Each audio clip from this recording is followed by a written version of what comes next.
Hey everyone, thank you for stopping by Living To Do's review of the TV show Clipped. It's a new FX TV series about the Los Angeles Clippers back in 2013 based on true events regarding Donald Sterling, the basketball owner, and his racist ways that led him, had him removed off the team as an owner. The show is really, really good. Uh, Starring in the show is Lawrence Fishburne as the coach at the time, which was Doc Rivers, and Donald Sterling is being played by Ed O'Neill. Ed O'Neill is famous for Married with Children and Modern Family.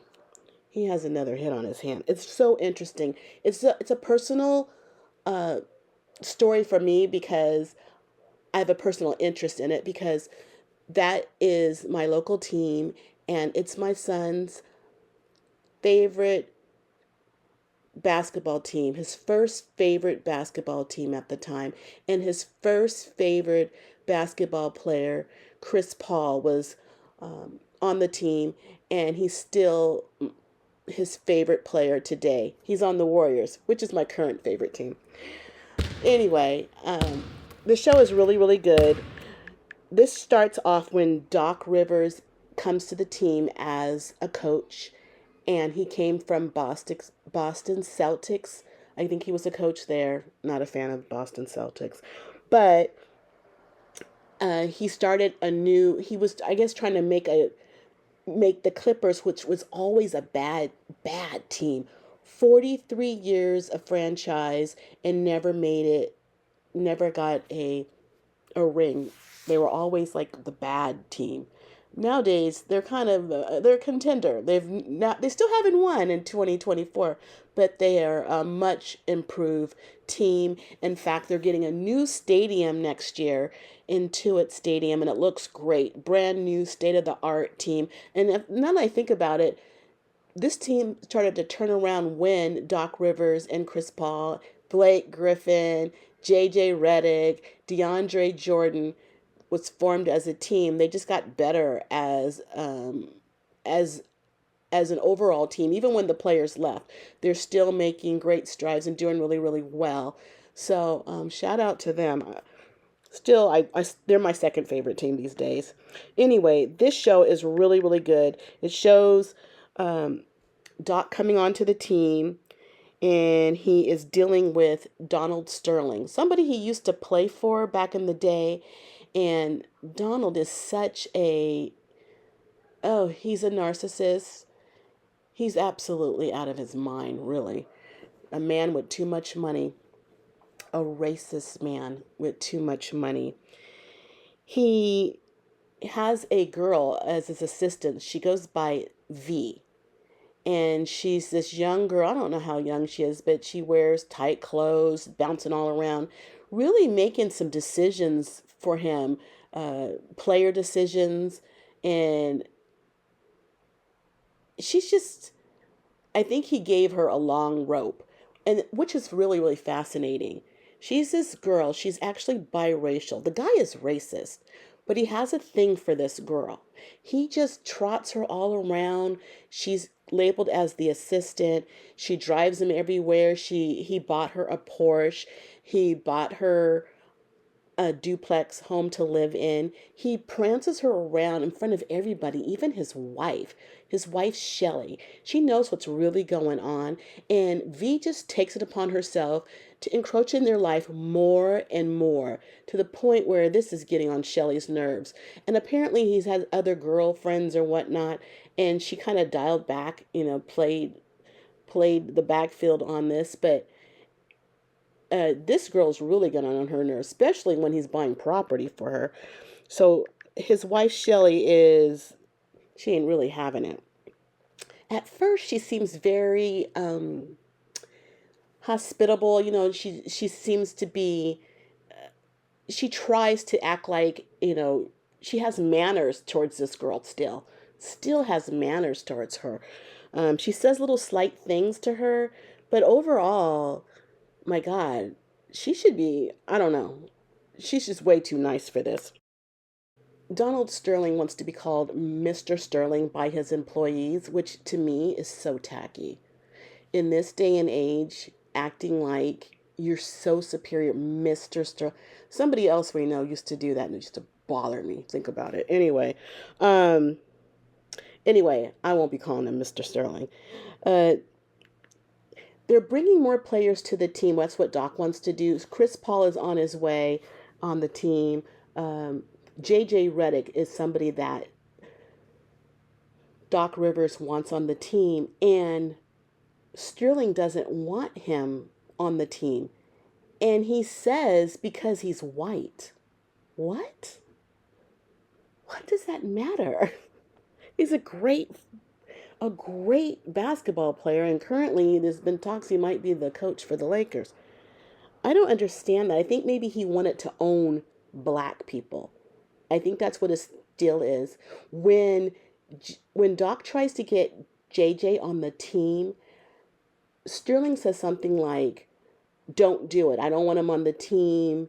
He's white." And he wants Doc to listen to him. He tells Doc, "Listen to him because I'm your owner." What kind of talk is that? Ugh, some people. I swear, it just bothered me. And he has Blake Griffin on the team who is biracial. Um, but I don't know if he knows that. The team thinks that Blake is Latino because Blake has that red hair. You don't think that black people can have red hair. I don't know. He's just so, oh my God, I cannot stand him. They display that, they make it seem, and I don't know if this is true or not, it's based on true events, that Chris Paul, known as CP3 also, and Blake Griffin didn't get along when they first were on the team. And I didn't know that because I remember when Chris Paul was coming to the team, the cameras were rolling, and I remember Blake was talking. He was so excited about him coming. He's all Lob City. It's going to be Lob City. But here they display them as not friends, which that's surprise to me. Anyway, V, who was his assistant, for whatever reason, is always constantly recording Sterling, and he's aware of it. He even told his wife, he helped. It helps him with his memory or whatnot. And so the wife's like, she's recording you. So we all know her recordings led to his demise.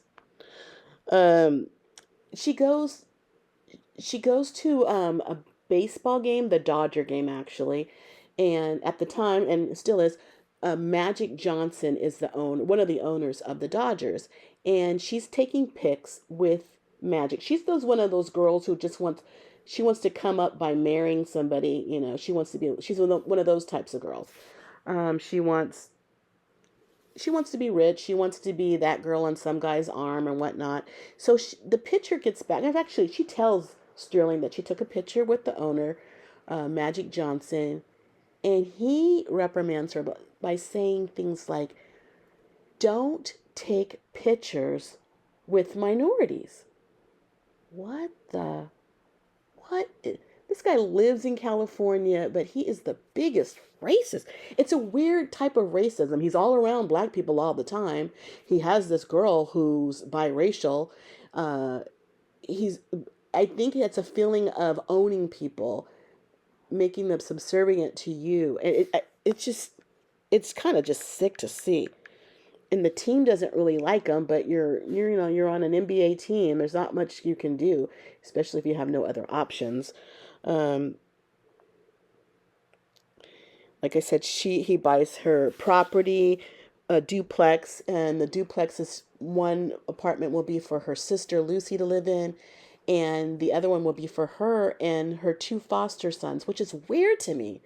She doesn't seem like the type of girl that would have foster kids. And in fact, I don't know why they would give her foster kids. But anyway, I'm thinking maybe that's a lie. Maybe those are her real sons, and that will come out. I don't know if that's true or not. I didn't know she had kids, but foster sons. But she seems to be looking out for them, trying to get them into better schools and whatnot. I just don't see her as a foster parent. Anyway, one funny scene, she was sitting courtside with the wife. I mean, she literally was sitting courtside with the wife. The wife got pissed off. I mean, when they made excellent plays, she's standing up in her tight clothes, cheering for the team, and it's just so off-putting to the wife. It's embarrassing to have the wife there, him there, and his side chick there, all sitting in or courtside. The wife says something to one of the assistants, one of the people, who says, the next time, put her up in the suite. So she's up in the suite, and she's talking to a Red Bull representative, and she's talking about herself. She's trying to talk herself up, how she works with foundations and sponsors, and she got donations. I think it was a $10,000 donation maybe, and a $1,000 donation to the NAACP. And the Red Bull sponsors just looking at her like, oh, $1,000, like, oh, okay, I know what time this is. She's not anything. She's small potatoes. And she says, and she got Sterling to take a picture with the president. And then the Red Bull representative kind of perks up a little bit. And then she shows them, and it was the president to the NAACP local chapter. Big deal to him. He's big time. He's big sponsorship money. She's really small potatoes and doesn't even know it. Shelley talks to her friends about this relationship that Sterling has with V, and she insists, she's really sure of herself that V and Sterling are not having sex. I know he's an old man, but I wish they'll dive into that more, maybe in the next episode. I want to find out how she knows that. You don't know what the guy's always with her. She colors his hair, which is weird. He's rich. They have a scene of him outside somewhere with her putting dye all over his hair, I guess, cover up the gray. If you were so rich, why don't you just have somebody come into your home, pay for them to come into your home and do your hair? It's just really weird that she's even doing his hair. This show seems so juicy. When Shelley, the wife, finds out that Sterling bought this girl property, I mean, I guess that's getting under her skin. So in the last scene of the episode number 1, she is at the basketball game, and she gets served papers. Shelley is suing her. I think they're going to go more into detail, but I think it's something to do with her being an owner of the money that purchased that property, whatever it is. She got served papers, and it's really, really interesting. She goes into the bathroom and she can't believe it. I'm glad Shirley, you know what? Shelley is the wife. They have kids. You prance around. He allows her to prance around in front of his wife in the public. It's embarrassing. So I'm glad Shelley has a brain on her, and she's going to do something about it. So it looks like the setup for this series is really, really going to be good. Watch Clipped on FX. Episode 1 and 2 are available now. Well, that's it for now. I gotta go because I got living to do. Bye.